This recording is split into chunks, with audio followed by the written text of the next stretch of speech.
जय मसीह की। आज हम पढ़ेंगे मत्ती रचित सुसमाचार और उसका 24वां अध्याय। और इस अध्याय में हम देखेंगे मंदिर के विनाश की भविष्यवाणी, संकट और कलेश और महासंकट का आरंभ और मनुष्य के पुत्र का पुनरागमन और अंजीर के पेड़ का उदाहरण भी देखेंगे।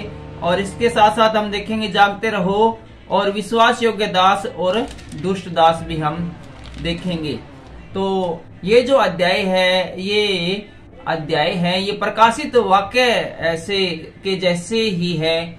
ये समझ लो उसी में से एक अंश है, वो यहाँ पर लाया गया है। ये इस अध्याय में, पूरे अध्याय में यीशु मसीह है, वो आने वाले समय में क्या होगा, कैसा होगा, और इस बारे में हमें विस्तार से बताते हैं। तो आइए आज के इस अध्याय को हम आरंभ करते हैं।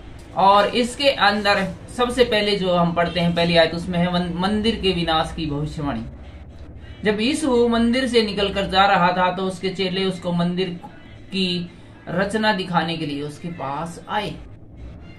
तो यीशु मंदिर से निकलकर जा रहा था तो चेले उस मंदिर की रचना दिखाने के लिए, भाई उस मंदिर की जो भव्यता है, किस प्रकार से इसे बनाया है, कितना बड़ा मंदिर है, ये दिखाने के लिए चेले यीशु मसीह को लेकर आए। यीशु ने उनसे कहा, तुम यह सब देख रहे हो न? मैं तुमसे सच कहता हूँ कि यहाँ पत्थर पर पत्थर भी न रहेगा जो ढाया नहीं जाएगा। तो यीशु मसीह कहा, बोले भाई तुम खुद तो देख ही रहे हो और मुझे भी ये दिखा रहे हो भव्य मंदिर, लेकिन मैं तुमसे ये सच कहता हूँ कि पत्थर पर पत्थर न रहेगा और न ही कुछ ऐसा एक ईंट भी बचेगी जो इस मंदिर की ढाई न जाएगी। और आगे हम जब बढ़ते हैं तीसरी आयत में, तो यहाँ पर संकट और कलेश के बारे में हम देखते हैं और यीशु मसीह हमें क्या बताते हैं। जब वह जैतून पहाड़ पर बैठा था तो चेलों ने एकांत में उसके पास आकर कहा, हमें बता कि ये बातें कब होंगी, तेरे आने का और जगत के अंत का क्या चिन्ह होगा। तो जब यीशु मसीह ने थोड़ी देर पहले कहा था कि इस मंदिर की एक एक ईंट है ढा दी जाएगी, मंदिर गिरा दिया जाएगा, तो जब ये बात यीशु ने कही तो चेले हैं वो समझ गए पूरी बात और यीशु से बोले कि हमें विस्तार से बता कि ये बातें कब होगी और तेरे आने का और जगत के अंत का चिन्ह क्या होगा। यीशु ने उनको उत्तर दिया, सावधान रहो, कोई तुम्हें न भरमाने पाए, क्योंकि बहुत से ऐसे होंगे जो मेरे नाम से आकर कहेंगे मैं मसीह हूँ और बहुतों को भरमाएंगे। तो यहाँ यीशु मसीह कहते हैं कि तुम चिन्हों के, चमत्कारों के और सबूतों के चक्कर में मत आना। बहुत सारे लोग हैं आने वाले समय में प्रकट होकर कहेंगे कि मैं मसीह हूँ, एक और कहेगा मैं मसीह हूँ, और बड़े बड़े चमत्कार दिखाकर लोगों को भरमाएंगे और झूठे मसीह इस दुनिया में खड़े हो जाएंगे। इसलिए तुम किसी चिन्ह और चमत्कार के चक्कर में बिल्कुल भी कभी भी मत पड़ना। तुम लड़ाइयों और लड़ाइयों की चर्चा सुनोगे तो घबरा न जाना, क्योंकि इनका होना आवश्यक है, परंतु उस समय अंत न होगा। तो जो बड़े बड़े परमाणु विस्फोट है ऑन द फ्यूचर होने वाले हैं, जो बनाकर रख रखे हैं दुनिया के बड़े बड़े देशों ने, और जो उत्तरी कोरिया का जो तानाशाह है और जो अमेरिका है और जो और भी जो देश है जिनके पास बड़े खतरनाक विस्फोट है, तो एक समय ऐसा आएगा जब ये लोग इनका इस्तेमाल करेंगे और दुनिया के अंदर भयंकर भयंकर लड़ाइयां छिड़ जाएंगी। लेकिन यीशु मसीह कहते हैं कि उस समय तुम्हें घबराने की जरूरत नहीं है, डरने की जरूरत नहीं है और खुश भी होने की जरूरत नहीं है, क्योंकि उस समय अंत न होगा। क्योंकि जाति पर जाति और राज्य पर राज्य चढ़ाई करेगा, यानी एक महाभयंकर युद्ध होगा और जिसपे जाति पर जाति युद्ध करेंगी और राज्य पर राज्य अर्थात एक देश दूसरे से बहुत ही लड़ाई करेगा और जगह जगह अकाल पड़ेंगे और भूकंप आएंगे। और इन लड़ाइयों और युद्धों के अलावा जगह जगह पर अकाल भी पड़ेंगे और भूकंप भी आएंगे। ये सब बातें पीड़ाओं का आरंभ होगी।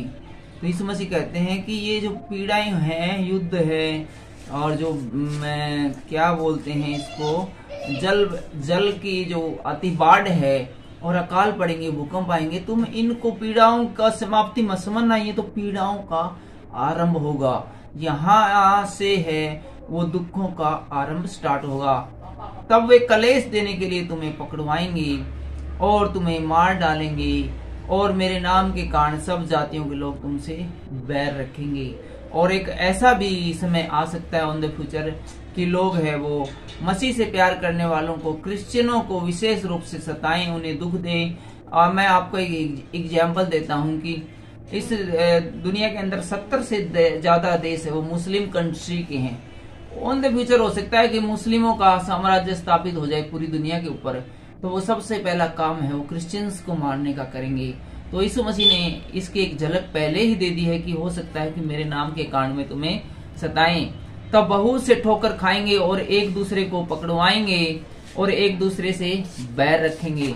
बहुत से झूठे भविष्यवक्ता उठ खड़े होंगे और बहुतों को भरमाएंगे। उसमें बहुत सारे झूठे भविष्यवक्ता आकर इस दुनिया के अंदर चमत्कार करेंगे, चिन्ह दिखाएंगे और अपने आप को मसीह ही बताएंगे, लेकिन एक्चुअल में वे सिर्फ ड्रामा कर रहे होंगे और वो सच्चे मसीह नहीं होंगे और क्रिश्चियनिटी से उनका कुछ दूर दूर तक लेना देना नहीं होगा। 12वीं आयत में हम आते हैं तो यहाँ पर देखते हैं कि अधर्म के बढ़ने से बहुतों का प्रेम ठंडा पड़ जाएगा। तो अधर्म जब बढ़ेगा और जब इस प्रकार की घटनाएं होंगी और चारों ओर हाहाकार मचेगा, तो बहुत सारे लोग जो कहते हैं मैं मसीह हूँ, तो और मुझसे प्यार करने का जो जोश लोगों में है वो ठंडा पड़ जाएगा। परंतु जो अंत तक धीरज धरे रहेंगे उसी का उद्धार होगा। लेकिन इन घटनाओं के बाद भी जो लोग है धैर्य के साथ है वो मसीहत में बने रहेंगे और वचन से प्यार करते रहेंगे, उद्धार उन्हीं लोगों का होगा और राज्य का यह सुसमाचार सारे जगत में प्रचारित किया जाएगा कि सब जातियों पर गवाही हो, तब अंत आ जाएगा। तो ये यीशु मसीह बड़ी अच्छी बात आते हैं कि जब तक पूरी दुनिया को सुसमाचार नहीं सुनाया जाएगा, जब तक पूरी दुनिया के अंदर एक एक व्यक्ति को जिसने अभी तक सुसमाचार नहीं सुना उसको समाचार नहीं सुना दिया जाएगा, तब तक अंत न हो जाएगा।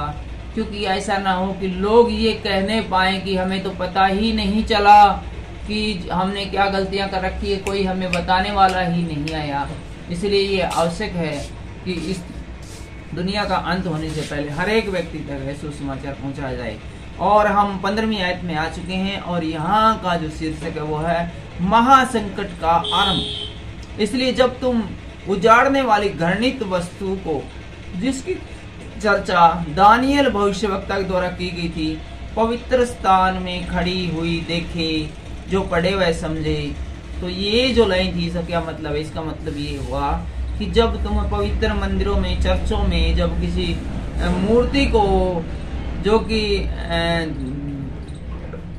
हम भविष्यवक्ता दानियल के समय में देखते हैं कि 50 फुट की सोने की मूर्ति है वो राजा ने बनवाई थी, जब इसी प्रकार की मूर्तियां तुम चर्चों में देखो और मसीह के मंदिरों में देखो तो समझ जाना कि अंत का समय है वो आ गया है।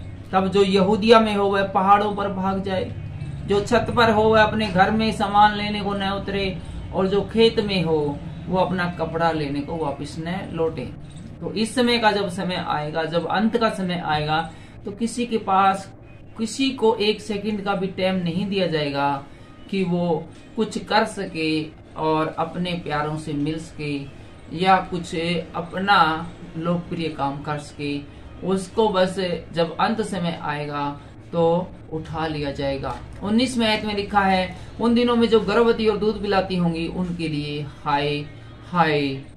प्रार्थना किया करो कि तुम्हें जाड़े में सब्बत के दिन भागना न पड़े।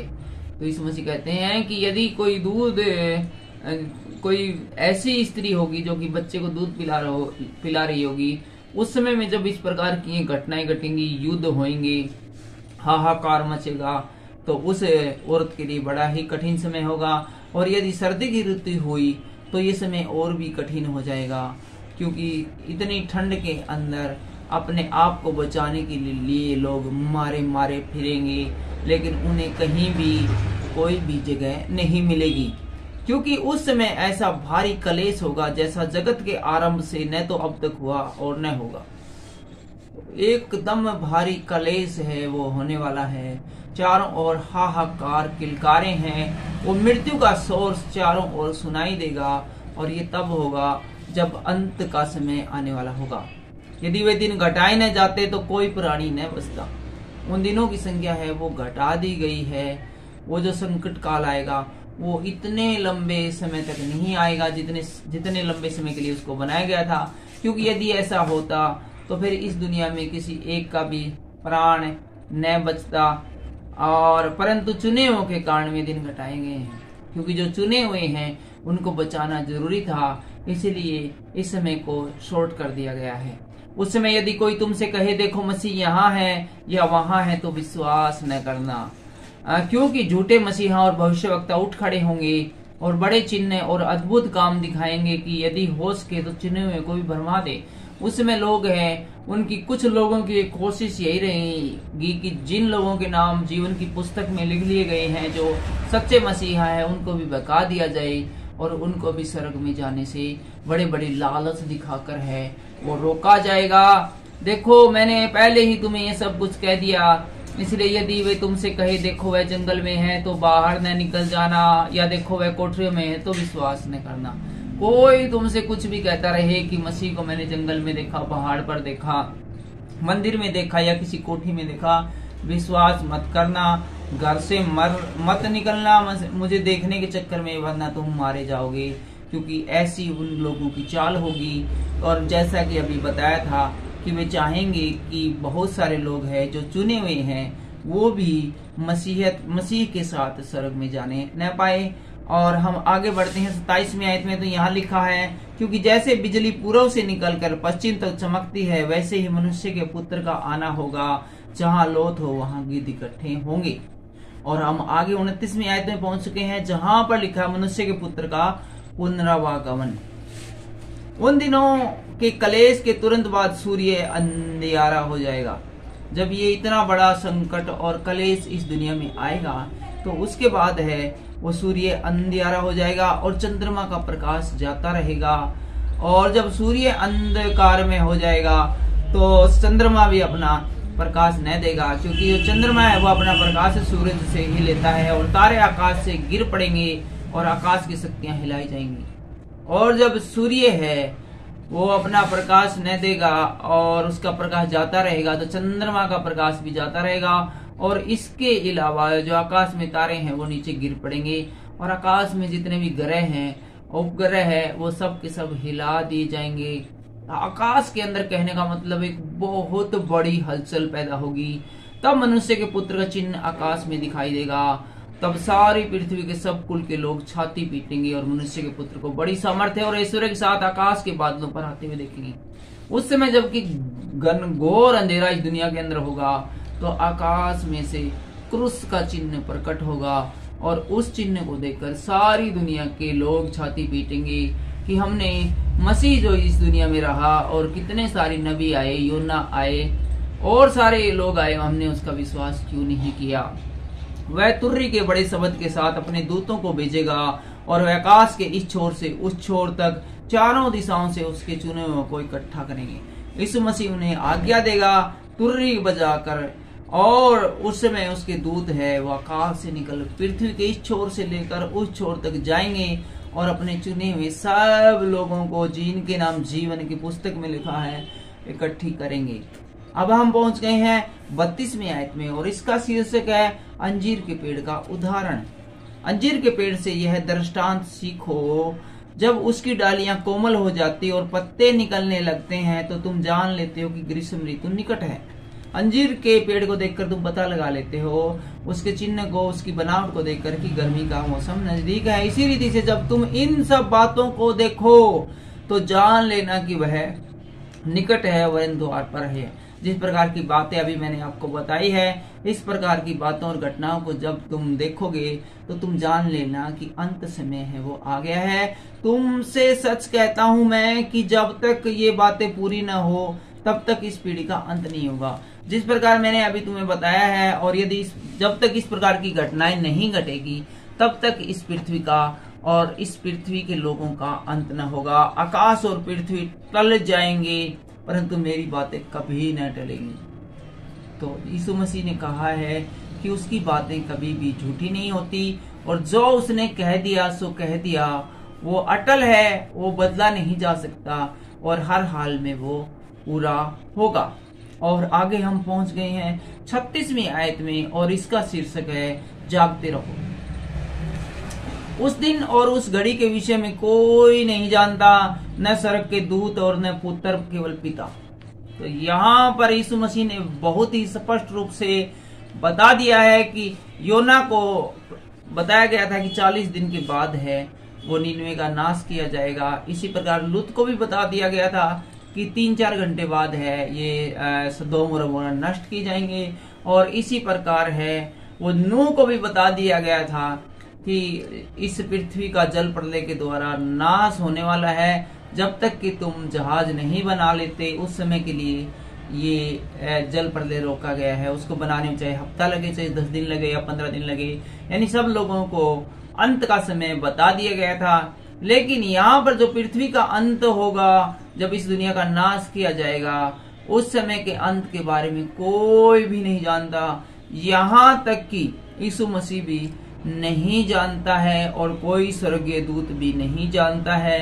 केवल पिता परमेश्वर अर्थात यहोवा परमेश्वर ही इसके बारे में जानता है।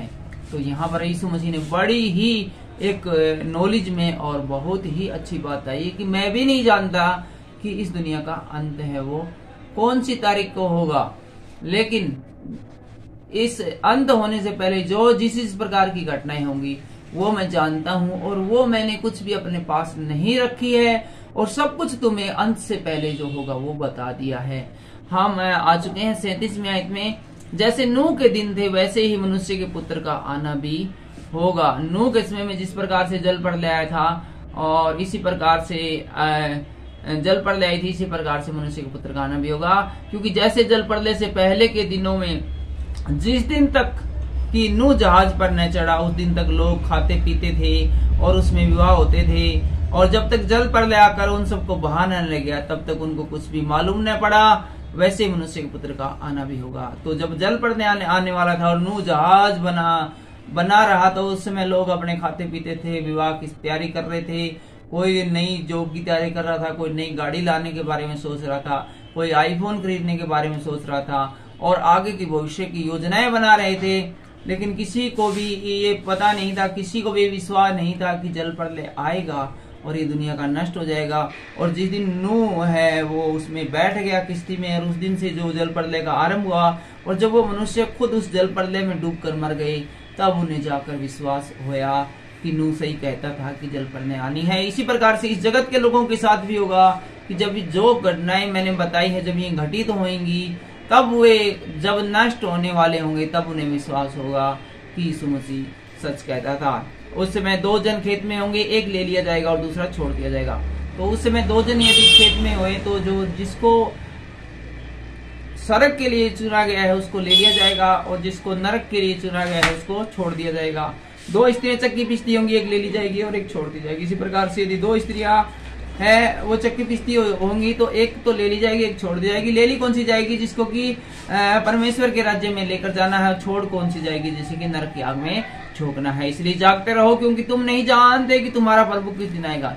इसलिए तुम जागते रहो, तुम नहीं जानते कि तुम्हारा प्रभु आएगा। इस बात से मतलब है कि तुम हमेशा अलर्ट रहो, तुम हमेशा तैयार रहो। वो समय, वो अंतिम समय कभी भी आ सकता है। परंतु यह जान लो कि यदि घर का स्वामी जानता होता कि चोर किस पहर आएगा तो जागता रहता और अपने घर में से लगने न देगा।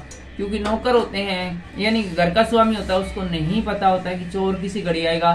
चोर कभी भी आ सकता है। विपत्ति हमेशा तब आती है जब सब कुछ ठीक चल रहा हो। इसी प्रकार से मनुष्य के पुत्र भी आएगा तो जब अचानक से आएगा और किसी को कुछ एहसास नहीं होगा कि आ जाने वाले थे क्या। इसलिए तुम भी तैयार रहो, क्योंकि जिस घड़ी के विषय में तुम सोचते भी नहीं हो उसी घड़ी मनुष्य का पुत्र आ जाएगा। विश्वास योग्य दास और दुष्ट दास, ये अंतिम कुछ पंक्तियां हम पढ़कर इस अध्याय को पूरा करेंगे। अतः वह विश्वास योग्य और बुद्धिमान दास कौन है जिसे स्वामी ने अपने नौकर चाकरों पर सरदार ठहराया कि समय पर उन्हें भोजन दे। धन्य वह दास जिसे उसका स्वामी आकर ऐसा ही करते पाए। मैं तुमसे सच कहता हूं कि वह उसे अपनी सारी संपत्ति पर अधिकारी ठहराएगा। परंतु यदि वह दास, दुष्ट दास, सोचने लगे कि मेरे स्वामी के आने में देर है और अपने साथी दासों को पीटने लगे और पियक्कड़ों के साथ जाए, खाता पीता जाए, तो उस दास का स्वामी ऐसे दिन आएगा जब वह उसकी बाट न जोता होगा और ऐसी घड़ी जिसे वह न जानता हो तब वह उसे भारी ताड़ना देगा और उसका भाग कपटी अनुसार ठहराया जाएगा और वहां रोना और पीसना होगा। यहाँ पर जो एक बात है, एक किस्सा यीशु मसीह सुनाते हैं कि जो विश्वास योग्य और दुष्ट के बारे में, कि मनुष्य के पुत्र का आवागमन इस प्रकार से होगा जिस प्रकार की किसी व्यक्ति ने घर के नौकर को कहा कि मैं कुछ दिनों के लिए गांव जा रहा हूं, तुम घर का ध्यान रखना और हर घड़ी अलर्ट रहना। लेकिन वो एक अच्छा दास तो हमेशा अपने स्वामी के इंतजार में रहेगा और जागता रहेगा कि पता नहीं किस समय पर मेरा जो स्वामी है, वो मालिक है, वो आ जाए और घंटी बजाए तो तुरंत मैं गेट खोलूंगा और उसका वेलकम करूंगा।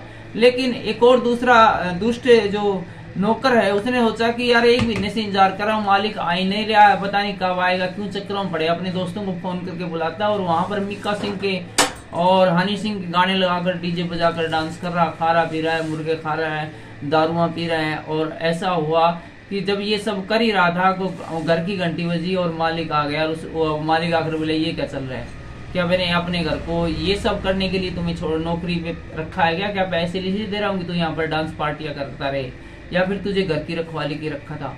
तो ऐसे नौकर को वो मारेगा, पीटेगा और जेल में पुलिस को पकड़वा देगा। इसी प्रकार से मनुष्य के पुत्र का आवागमन होगा कि जब हम सोच भी नहीं रहे होंगे उस समय वो आ जाएगा। और यदि हम सही अवस्था में उसको नहीं मिले तो हमें यही मजबूरी में रहना पड़ेगा और नरक की आग के में हम झोंके जाएंगे। आज की वीडियो में बस इतना ही।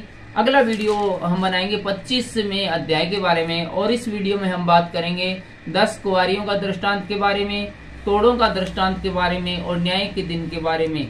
बस इतनी ही बातें अगले वीडियो में होगी। आज की वीडियो में बस इतना ही। वीडियो आपको अच्छा लगा हो तो वीडियो को आप लाइक कर सकते हो, और आप चैनल के ऊपर नए हो तो चैनल को सब्सक्राइब भी कर सकते हो।